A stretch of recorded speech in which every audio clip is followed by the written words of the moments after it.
బెడ్ల మీద ఉంటే ఈ కార్యక్రమాన్ని కూడా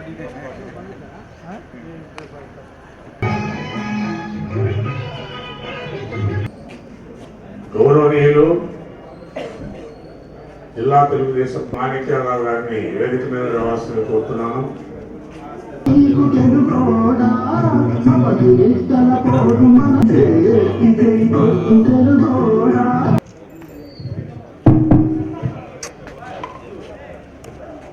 ఐదు నిమిషాల్లో మన కార్యక్రమాన్ని బ్యాంకులు ఓపెన్ చేసి ఈ కార్యక్రమాన్ని ఎన్టీఆర్ వర్ధంతి కార్యక్రమాన్ని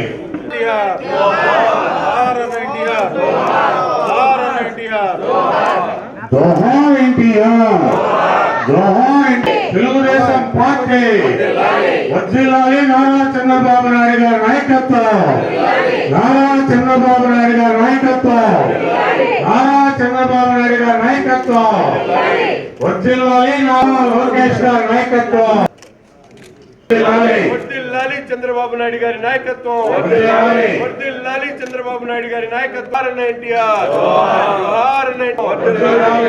అయిపోయిందా?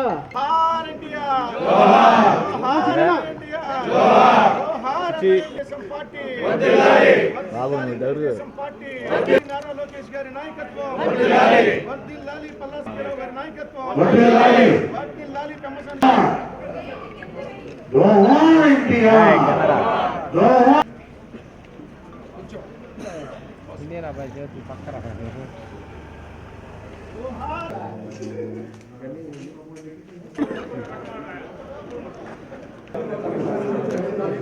వస్తుంది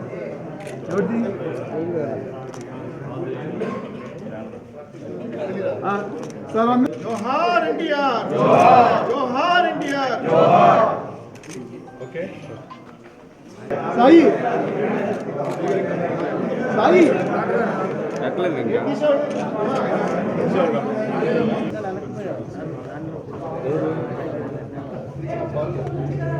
అమ్మ నువ్వు మళ్ళీ లెఫ్ట్ అందుకు వెళ్ళా నువ్వు.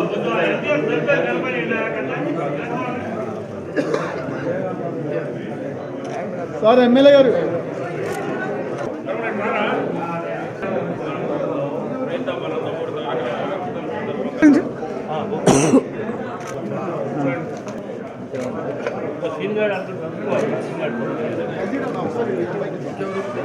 ఆగండి అది ఇది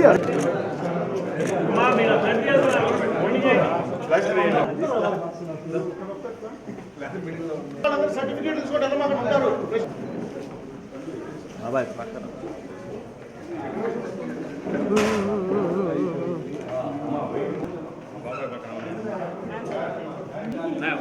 జై తెలుగుదేశం చూడండి అలాగే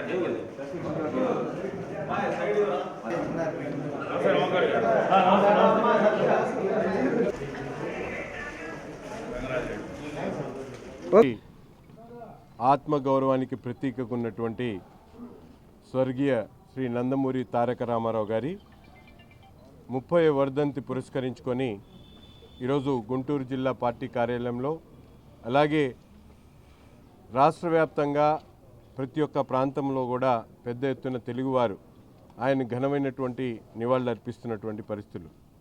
ముఖ్యంగా ఆంధ్ర రాష్ట్ర చరిత్రలో ఎన్టీఆర్కు ముందు ఎన్టీఆర్కి తర్వాత అనేటువంటి విధంగా ఈరోజు రాష్ట్ర రాజకీయాలను శాసించినటువంటి మహానుభావుడు ఎన్టీఆర్ గారు.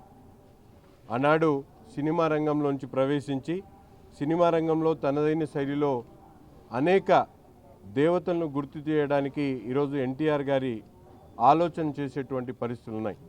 అంతేకాకుండా సినిమా చరిత్ర తర్వాత ఎన్టీఆర్ గారి రాజకీయాలకు వచ్చిన తర్వాత అనేక సంక్షేమ కార్యక్రమాలు దేశంలో ఎక్కడ లేనటువంటి విధంగా 2 రూపాయలకి కిలో బియ్యం కానీ, జనతా వస్త్రాలు కానీ, మహిళలకు సమాన భాగస్వామ్యం కానీ, ఈ విధంగా ఎన్టీఆర్ గారు ఒక వ్యక్తిగా కాకుండా ఒక యుగంగా ఒక విప్లవంగా ఈరోజు రాష్ట్ర రాజకీయాల్లో మనందరికీ కూడా తెలిసినటువంటి పరిస్థితులు. ముఖ్యంగా మనందరం కూడా చూడాల్సినటువంటి ఆలోచన చేయాల్సినటువంటి పరిస్థితులు ఈరోజు అందరికీ ఉన్నాయి. ఎందుకంటే బడుగు బలహీన వర్గాలకు ఆనాడే ఆలోచించి ముఖ్యంగా రాజ్యాధికారం ఏదైతే కేవలం ఉన్నతమైనటువంటి వర్గాలకే సంబంధించినటువంటి రాజ్యాధికారాన్ని ముఖ్యంగా బడుగు బలహీన వర్గాలకి మైనారిటీలు, నేను ఒక మైనారిటీగా ఎన్టీఆర్ గారిని ఒక యుగ పురుషుడిగా మేము భావిస్తూ ఉన్నాం. ఎందుకంటే ఆనాడు 1983లో కేవలం ఒక హోటల్ నడుపుకునేటువంటి బుడేఖాన్ లాంటి వ్యక్తిని రాజకీయాల్లోకి తీసుకొని వచ్చి శాసనసభ్యులు చేసినటువంటి చరిత్ర ఎన్టీఆర్ గారిది అని చెప్పి సందర్భంగా గర్వంగా మేము చెప్పగలుగుతాం. అంతేకాకుండా దాని తర్వాత ఒక పార్లమెంట్ సభ్యుడిగా లాల్జాన్ బాషా గారిని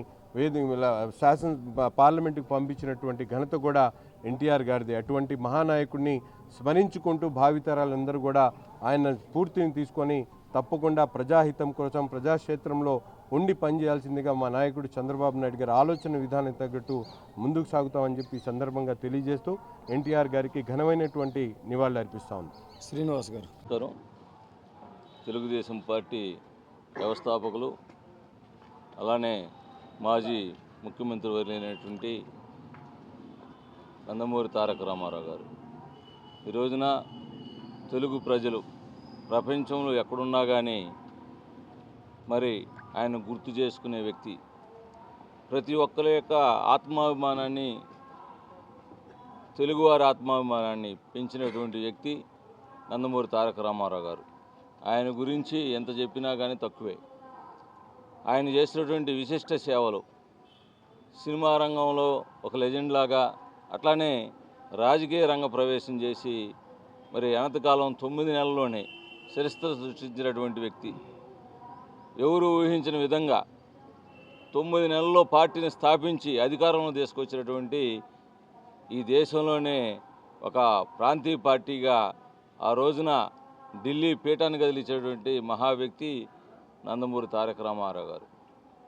ఆయన 30వ వర్ధంతి సందర్భంగా ఇవాళ గుంటూరు తెలుగుదేశం పార్టీ ఆఫీసులో ఘన నివాళులు అర్పించుకుంటూ, అలానే మరి ఆయన ఏదైతే ఆశయ సాధన కోసం ఏదైతే వాళ్ళు చెప్పాడో అవన్నీ కూడా మరి గౌరవ ముఖ్యమంత్రి వారు నారా చంద్రబాబు నాయుడు గారు అవన్నీ కూడా మరి ఆశయ సాధన కోసం దాన్నే పాటిస్తూ తెలుగుదేశం పార్టీ కార్యకర్తలకి నిరంతరం కూడా ఆయన చేసినటువంటి ఏదైతే పాటించారో అన్నీ కూడా మా అందరికి కూడా తెలియజేస్తూ అటువంటి మహా వ్యక్తికి ఈ రోజున తెలుగుదేశం పార్టీలో ఘననివాళులు అర్పించుకోవటం అనేది చాలా ప్రతి ఒక్కళ్ళు కూడా భావితరాలు కూడా ఆలోచించాలి.